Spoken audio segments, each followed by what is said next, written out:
guys, welcome back to Fiction Fan. I'm your host, Daniel, and today we're diving deep into Demon Slayer's most breathtaking and haunting setting yet, the Infinity Castle. This isn't just the final battleground. It's a symbol, a reflection of Muzan's twisted soul, a masterpiece of chaos, and possibly one of the most meaningful moments in all of Kimetsu no Yaiba.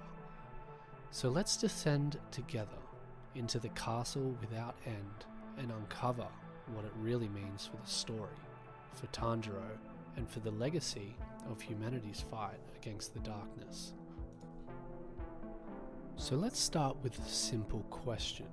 What exactly is the Infinity Castle? Controlled by Nakame, the mysterious Biwa demon, it's a living labyrinth that bends space, gravity, and geometry itself. Every corner moves like a heartbeat, Muzan's heartbeat. In truth, the Infinity Castle isn't just a place, it's a reflection, a mirror of Muzan's mind, vast, distorted, and desperate for control. Its endlessness represents his hunger for immortality. Its shifting walls reveal his fear of death, of change, and of losing control. The castle's architecture tells you everything about Muzan. He doesn't rule the world, he isolates himself from it, a self-made god trapped in his own creation. Every demon called to the castle is really entering his psyche, his nightmare made real. What's genius about Demon Slayer is how every visual has meaning. The Infinity Castle isn't just a spectacle, it's the story coming full circle. Since episode 1, Demon Slayer has explored one idea. The line between humanity and monstrosity is paper thin. Every demon was once human. Every slayer fights with a torch of darkness inside them. And when the two forces clash inside the Infinity Castle, they're not fighting opposites, they're fighting reflections of what they could have become. Tanjiro, in particular, embodies this duality.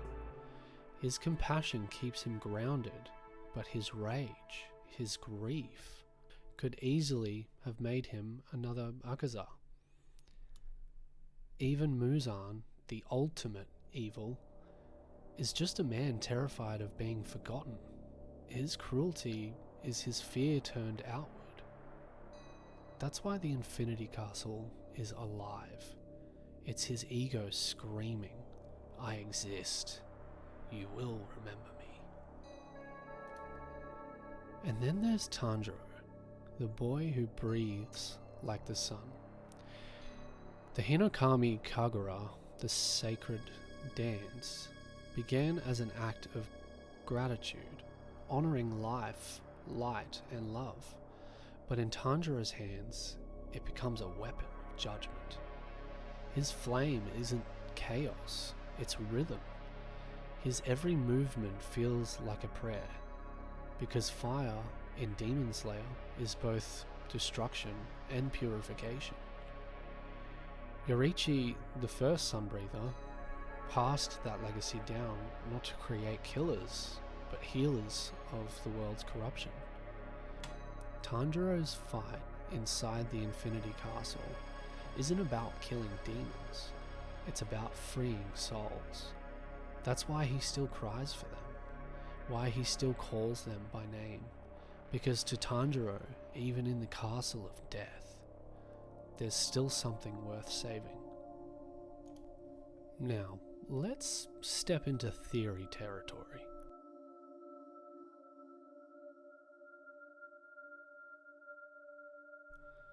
Because the Infinity Castle opens doors to some pretty fascinating interpretations. Theory 1. The castle is sentient. Nakame's soul was absorbed into its structure.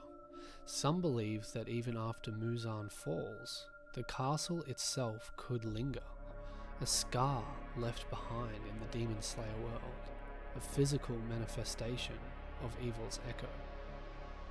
Theory 2. Tanjiro's demon form is the true fulfillment of Muzan's dream.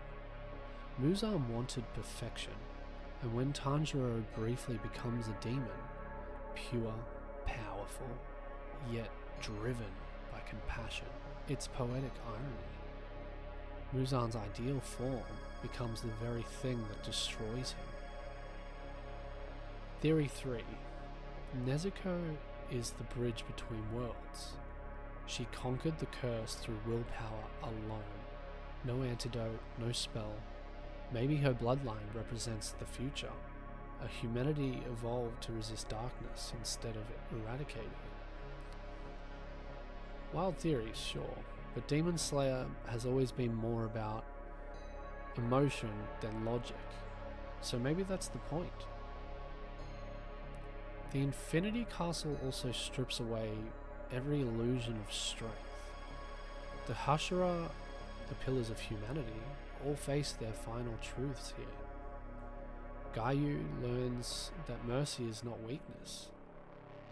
Sanemi finds that anger without purpose is hollow. Obanai and Mitsuri's final stand, tragic, tender, reminds us that love, even in death, is the most human act of all. These aren't deaths of despair, they're awakenings. The castle is the crucible, burning away everything except the soul.